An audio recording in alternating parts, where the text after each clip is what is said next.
Welcome back. I hope Jesus is making his way to your heart these days in a new and refreshing way, a vital way, a courageous way.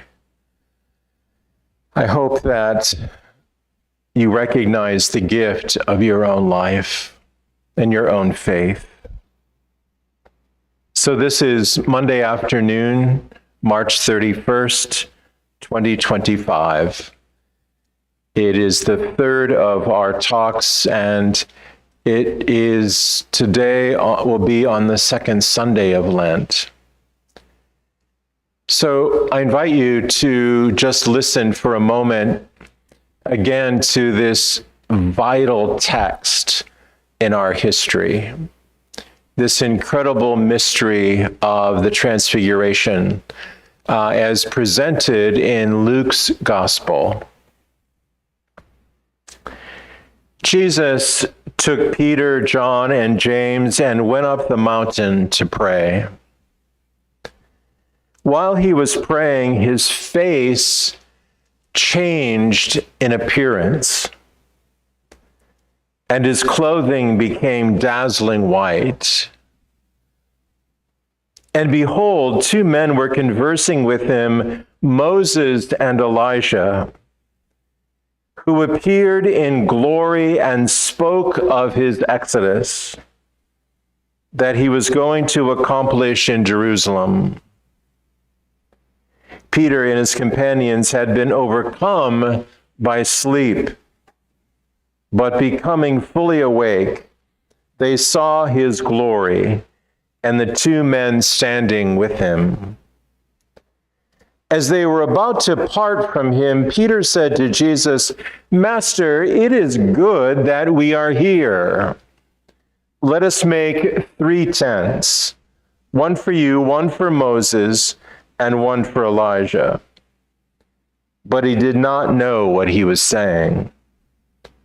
While he was still speaking, a cloud came and cast a shadow over them.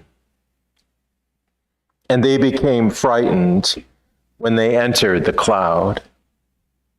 Then from the cloud came a voice that said, "This is my chosen Son. Listen to him." After the voice had spoken, Jesus was found alone. They fell silent and did not at that time tell anyone what they had seen.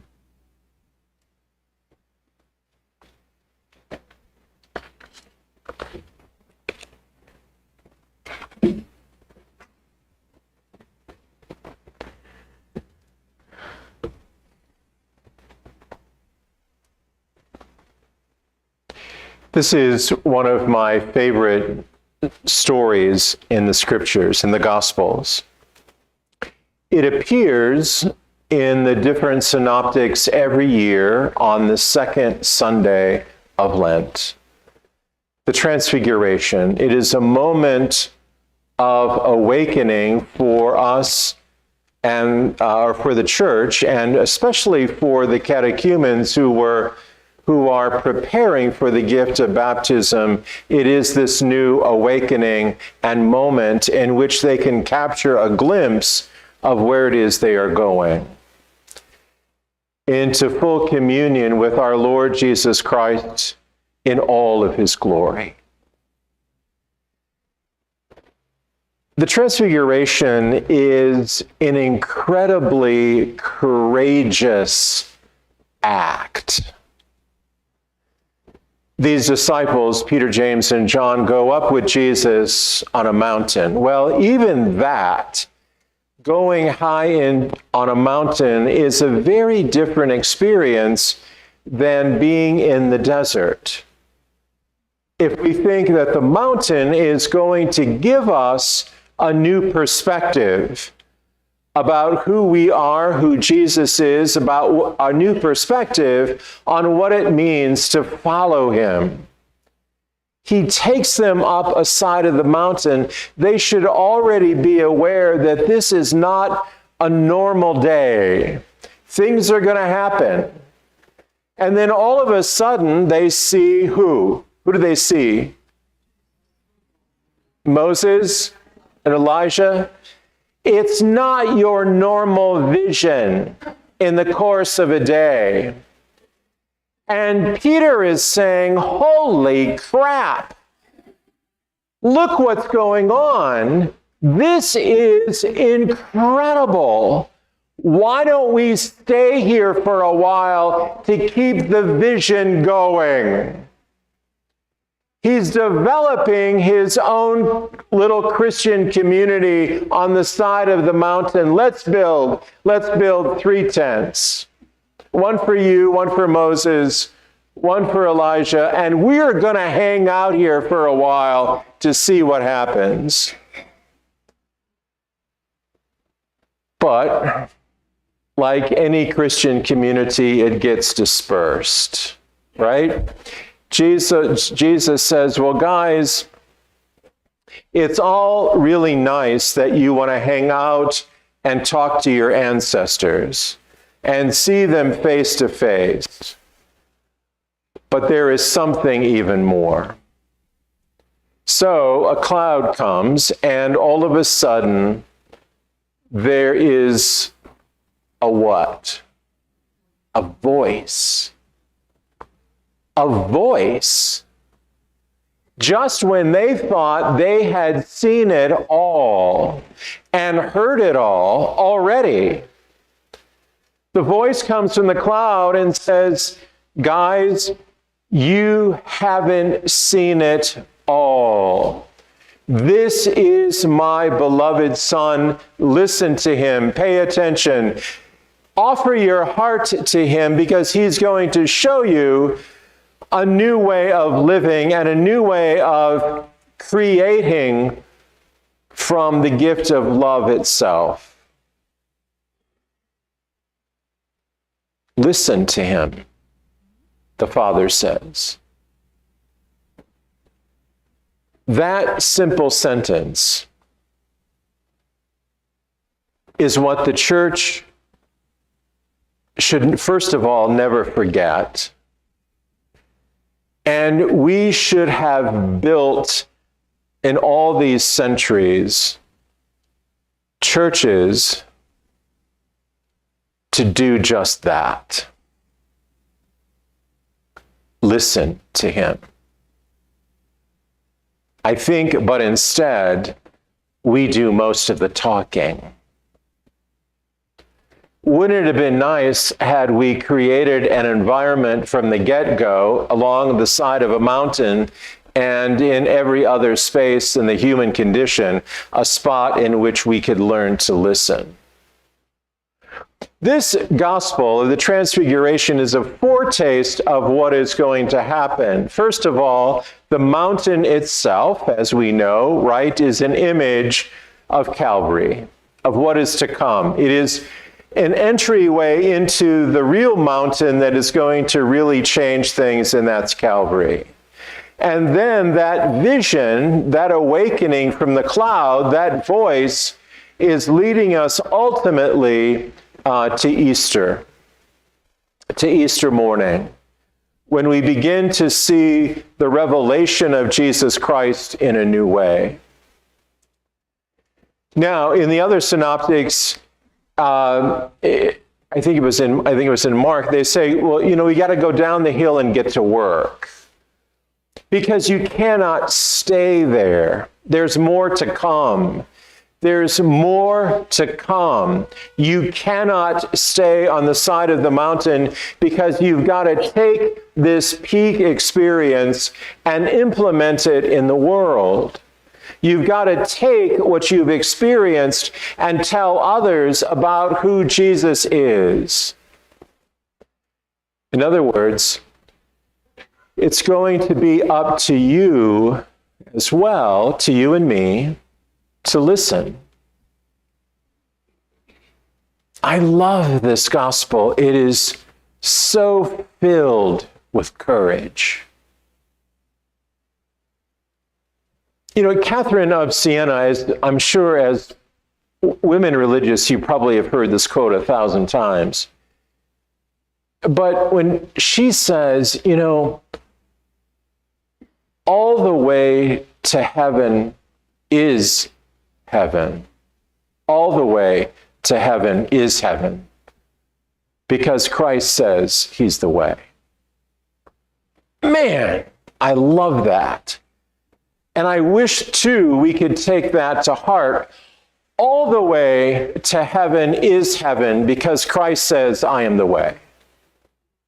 Here in this gospel text, he is the way up the side of the mountain and down. He is the way of gathering the ancestors and having the Father's voice come from heaven above, from a cloud, to say, listen to him.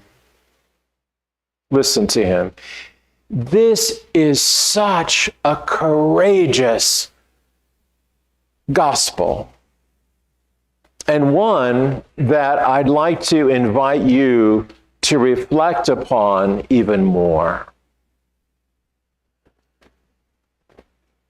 First of all, my sisters, I admire your courageous acts and posture in the world. Your profession, first of all, right from the get-go, was an act of courage to say that you believed in something greater than your own life and that you needed to implement a vision of your own faith within community to do something in the world, to make it visible. And so what did you do? You said yes to the Sisters of St. Agnes, and they said yes to you. And then the communities sent you to all kinds of places, and places that you would have least expected to be.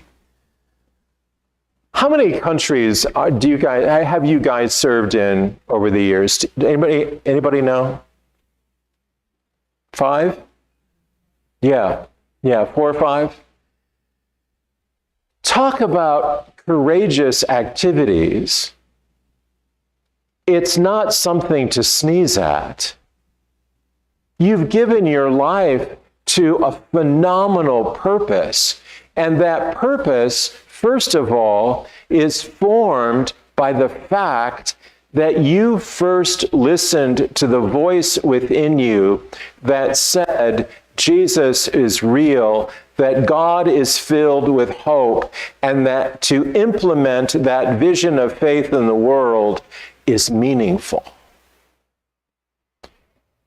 You have lived an incredibly courageous life. And I want you to not forget that. I want you to continue doing and acting and responding from the gift of God's love within you, and do not take that for granted. Everything that you can do still is an act of courage and hope in the world because you believe in something greater than yourself. Even the words you say to an aide or to a nurse or to one another down the hallway is an act of courage that when it's positive and God-filled and filled with love, it has purpose. That's still a courageous act because you have been formed in such courage. Don't forget that. Don't forget how to be even when your body seems more diminished. So what? Guess what? Your body may be more diminished, but your heart's not. In fact, it's more filled with God's presence than ever before in your life. Sometimes we forget. Do not be afraid of your relationship with Jesus, who calls you not only on a mountaintop, but even here under this roof, to act in ways that are still part of your heritage of the Sisters of St. Agnes, a courageous group of women who attended to the needs of the world. Don't forget that. Come back to Jesus on that side of the mountain with Peter, James, and John. And it's not that you're going to build 3 tents and stay there, because God is not finished with you yet. You've got work to do, and I want you to not forget it.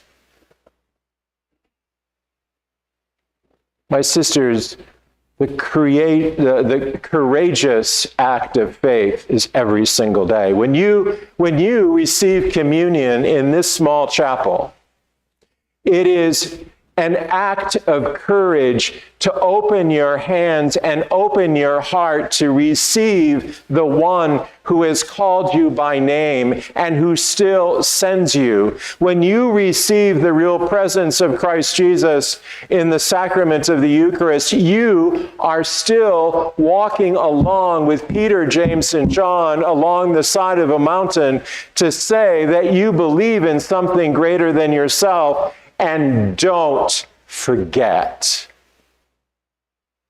because God's not finished with you. I want you to reflect a little bit on the ways in which you have been courageous in your religious life. Think of the times when you were sent to a place that you weren't prepared for. Now, I'm sure that's never happened to you, has it? Right? I'm sure that's never happened to you. I want you to go back to moments like that, and I'll bet there's more than one of them. I want you to write those down in your journal on a piece of paper. I want you to write those down. I want you to pour your heart back into those moments where the community asked you to do something or go someplace or go around the world or start a community or do formation or work in a hospital or stand in front of a group of 4th graders totally unprepared. And see that is God's activity in you, and you, listen to this, you courageously said yes, even though there were moments on the inside where you panicked like hell. Right? I want you to see those things again in light of this gospel, that it is about an awareness of the purpose of the church, the purpose of faith, the purpose of your life, the purpose of your religious community, to act in such a way. I don't know what it is about superiors and why they always tap you on the shoulder when you are least prepared to do something, to do it. I don't know what gets into them, but I know it happens all the time. And I think as priests, we still do that, and sometimes it doesn't work out very well. But yeah, let's don't go down that road. Every act of your communion with Jesus, every act of your communion with Jesus is a courageous one. Every act of your communion with the divine is a courageous activity.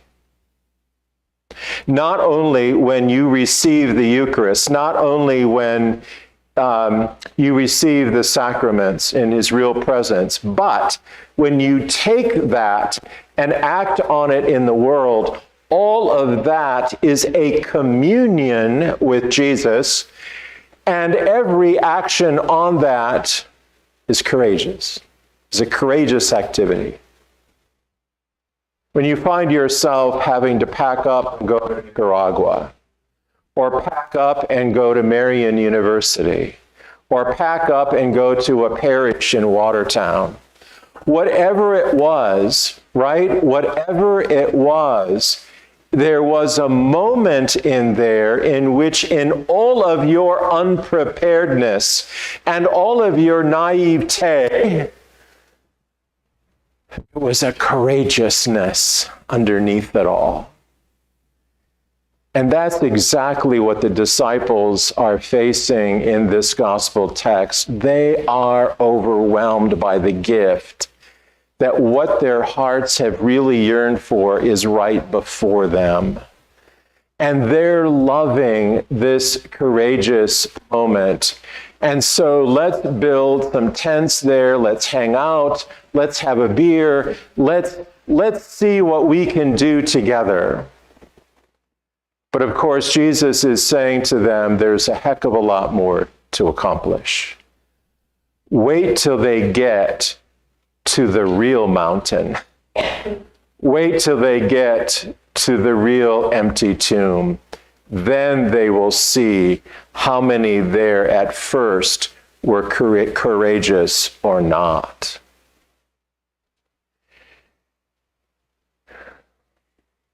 I'm sure many of you have found yourself in situations and ministries about which you were unprepared. I've spent my whole life doing ministry feeling I'm not prepared. And one of the interesting moments in my ministry, as I look back now over the years, I was ordained in 83. So I was 1 year in South Bend, then the next 3 years from 84 to 87 in Colorado Springs. It was right at the beginning point of AIDS. Now, just like you, I was formed, right, to take Jesus into the world. That was like our whole thing was to make sure that in your ministry, you're going to be sent out doing all kinds of stuff. And what you're going to do is take the Lord God into situations in which you least expect and find love in it. Well, that's how I was trained, and I'm sure you were too. But I'll tell you, I wasn't trained for what I would encounter first: a disease. Now, I was an associate pastor of a parish, and all of a sudden, the effects of this disease was everywhere. You guys remember, right? How complicated it was, how, because it was at first all gay men and they were going to die, and everybody said, why bother? Just let them die. Blah, blah, blah, blah, blah. All that stuff that you and I heard along the way. But we couldn't stop there. Right? We couldn't. Why? Because we listened to the voice of the Father saying that our lives were part of the belovedness of God, that the lives of other people, regardless of their disease or sexual orientation or circumstances of life, it didn't matter what was going, it didn't matter who they are. They were part of the crowd of Jesus.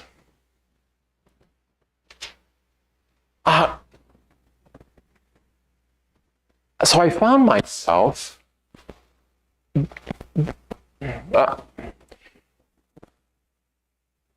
well, let me tell you the story. In the parish that I was living was the director of the El Paso County Health Department. Now, I could see in the look of this man's eyes, he was exhausted by this disease. And I would see him on Sunday because his wife was our choir director. And so one day, out of the blue, I called him at his office. Remember those? Do you remember those days where you used to be able to go on a phone and like call people and they would answer? Do you remember those days? You all remember them, right? So I called John in the afternoon, and guess what happened? He answered the phone. Yes, exactly. Yeah. So I said to him, John, you know, I've heard a lot about this AIDS thing. If you ever need any help, let me know. So there was this complete silence on the other end of the phone. Now, I'm being taped. I can't say the word that he said on the other end of the phone, but you can imagine what that was. Where in the blank have you been? That was his phrase. I said, well, what can I do? He said, I will give your name to the woman who does all the intake, and I will guarantee you in 2 days, you will have somebody calling you. I go, okay, fine. I had no idea what I was getting into. So, sure enough, in about 2 days, this guy calls me. He comes to my office door. Here I am, the associate pastor of this parish. And even his willingness to come to a Catholic church was already something courageous of its own. So, but he comes into my office, or he comes to the threshold of my office door, right? He's not going to come into my office. He's standing at the threshold of the door.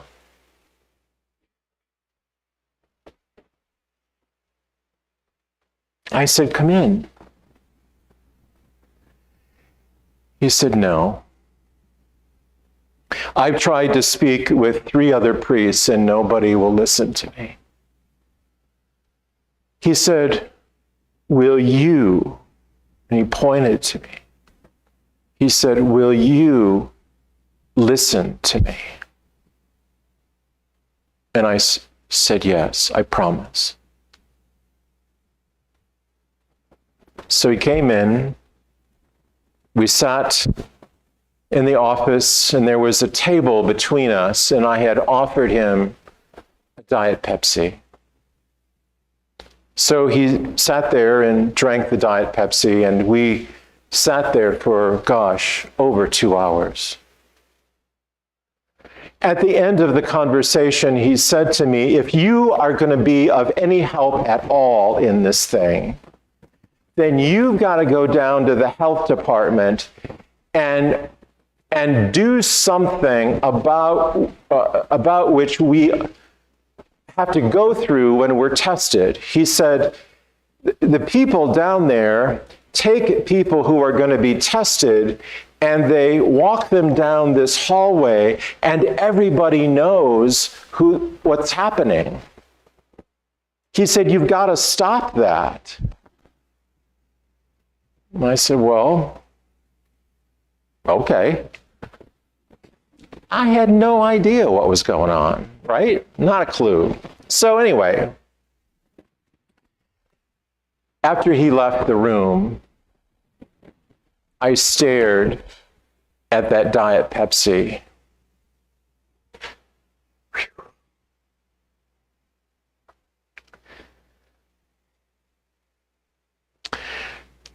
I just didn't know what to do with it.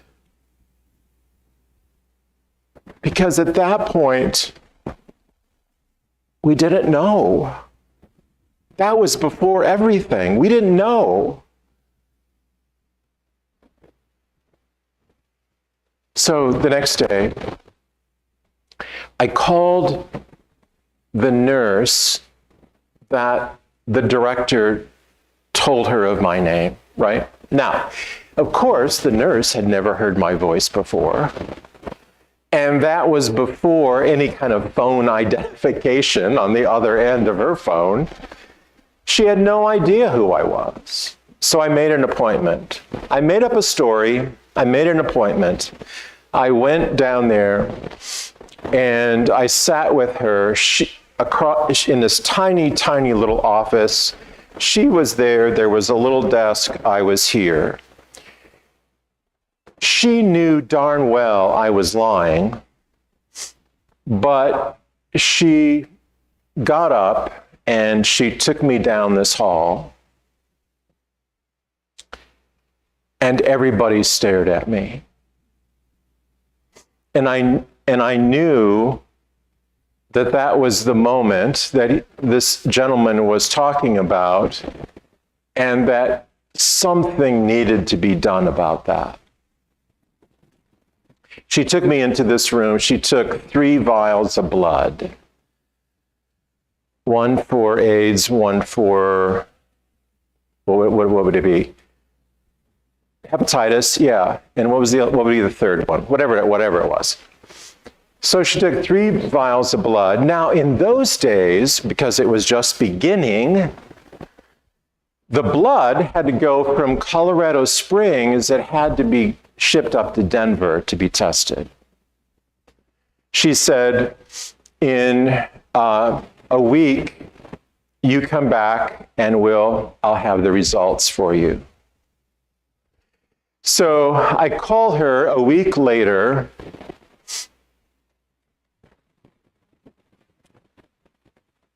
There's no results.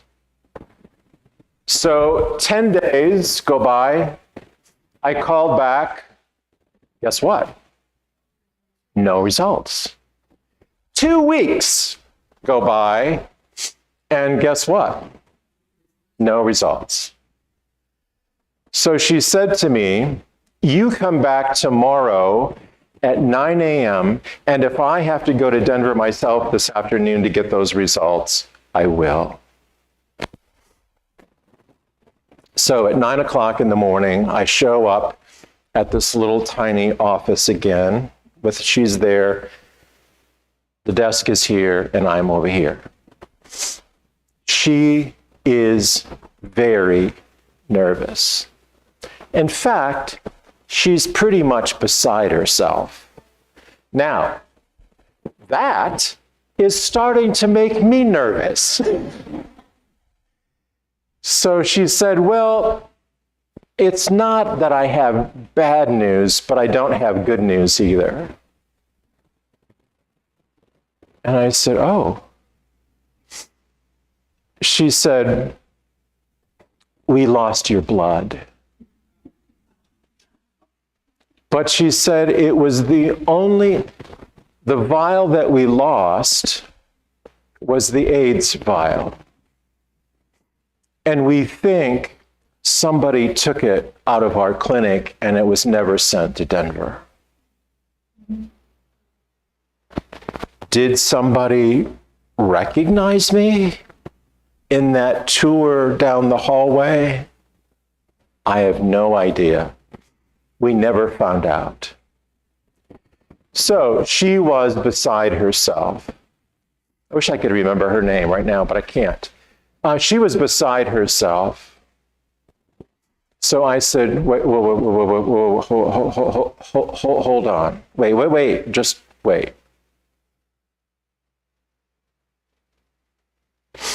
I said, let me tell you who I am.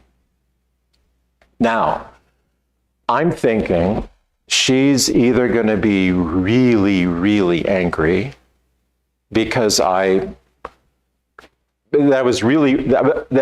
assumed she was going to be really angry with me because that I messed with all of this, or that she would be really, really grateful. So at that moment, it's a toss-up. I don't know if she's going to be really mad at me or really grateful. So I said to her, I'm Father Ron, I'm the guy that you called blah, blah, blah, blah, blah. She looked at me, her eyes got so big, she stood up, jumped up, she took me by the arm, she took me out of that office and walked me over to her boss's office and said to the boss, hey, look what I have. I have one of the founding members of the Southern Colorado AIDS Project. How do I get myself involved in these things? So sure enough, it was the beginning of the Southern Colorado AIDS Project, and I was a founding member, knowing absolutely nothing. But I quickly learned. About a week after all of that, the clinic called me and said, hey, would you mind doing a support group for guys with HIV? And I go, well, I don't know. I don't know if I know what to do. Oh, great, you'll be great. So now, the basement of the rectory that I was living in had a meeting room in it. And the reason why they called me to do this was because the guys were meeting at the El Paso County Health Department. And what was happening is that cars were showing up at 7 o'clock on a Thursday, and the cars were being stoned. So they said, we've got to get this group off of that property. So I said, okay, well, I've got this room in the basement of the rectory that we could meet in on a Thursday night at 7 o'clock. Now, the interesting thing was, I never told the pastor. He never did know, but that's okay. So here we were in the basement, and I started listening. I started listening because the original guy said to me, would you at least listen to me? And I started to listen because the Father in this gospel says that we're supposed to be listening to Jesus. I couldn't help it. I had to listen. I could not help it. I had to listen.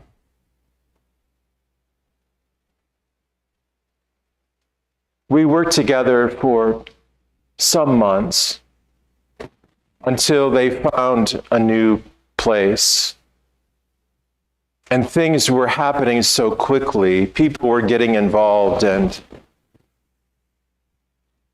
half of the people who were on that original board, the Southern Colorado AIDS Project, died in a year or so. And there I was.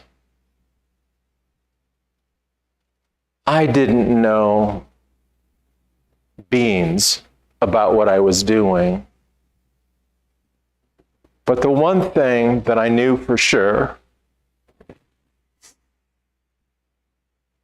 is that Jesus was with me, and that I was called to take him into the world.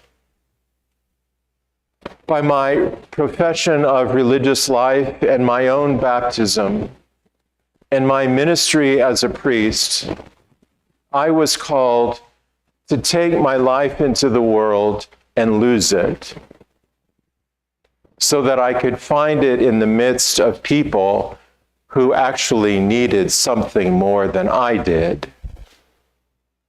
And that was their own dignity. Well, as it turned out, I did AIDS ministry in several different states for the next 20 years. And finally, I said, after 20 years of that, I just couldn't do it anymore. I had to listen to other stories. I was exhausted. But my sisters, we do what we do because we have caught a glimpse of the reality that Jesus takes us up sides of mountains and we don't know where the hell we're going. And it's okay as long as we trust, and as long as we love, and as long as we rely on one another. But what we really need to be doing is to be listening to one another, right? And listening to our God form and fashion us in ways well beyond our expertise.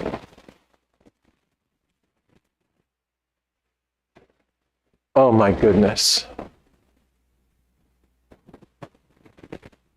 I will never forget that first gentleman, Michael, who came to the door and stood in the threshold and asked me to listen to him.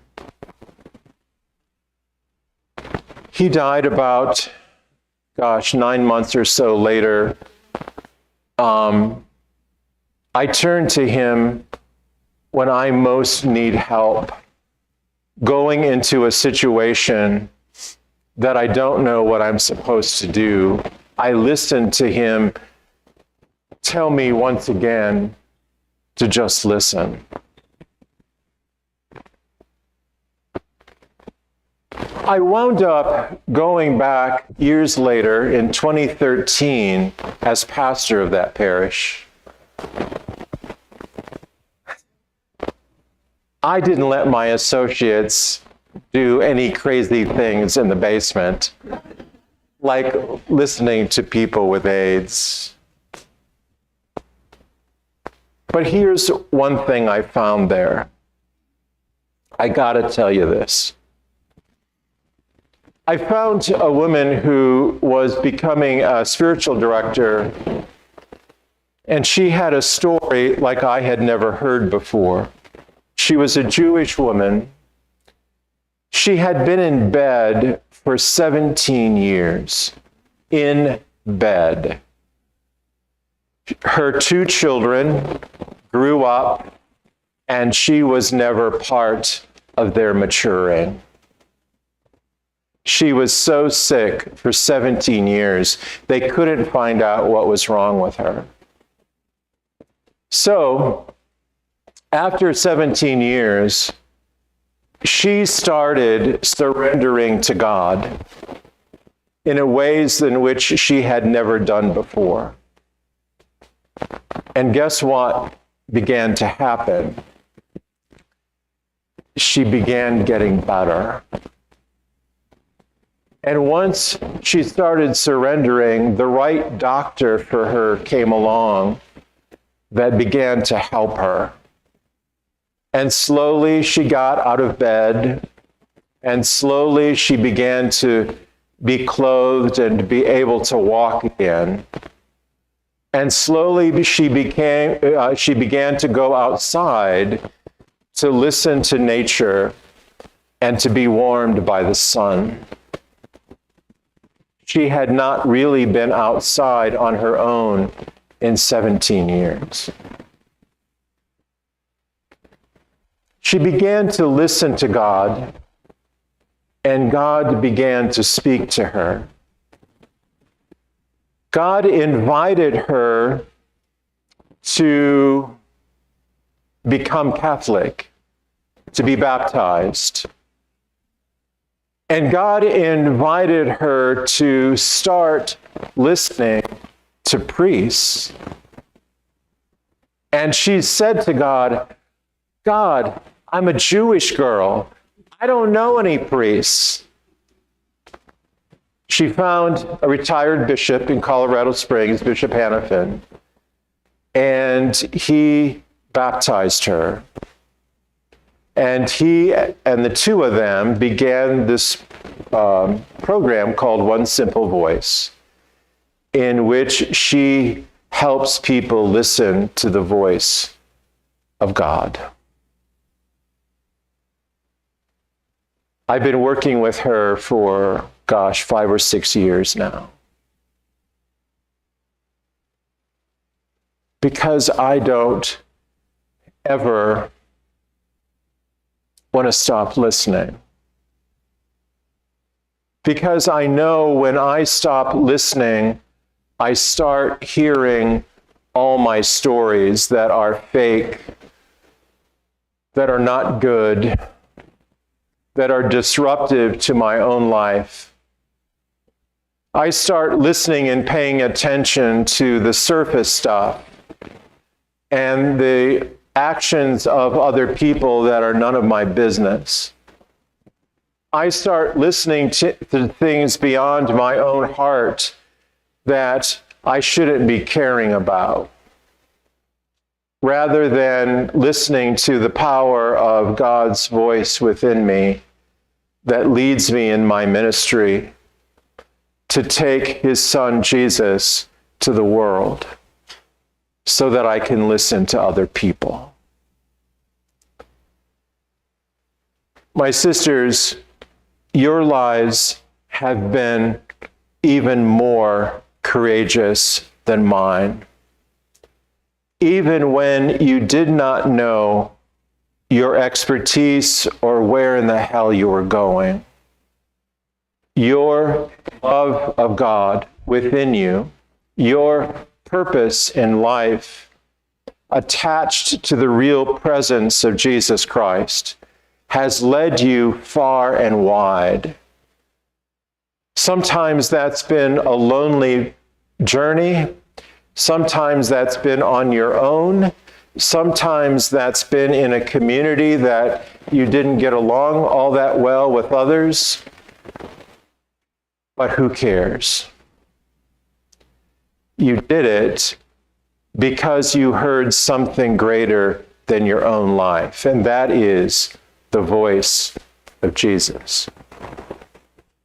Please, please, my sisters, please don't stop listening. Don't stop listening. Because as Catherine of Siena said, all the way to heaven is heaven. All the way to heaven is heaven. Because Christ said, I am the way. God give you peace.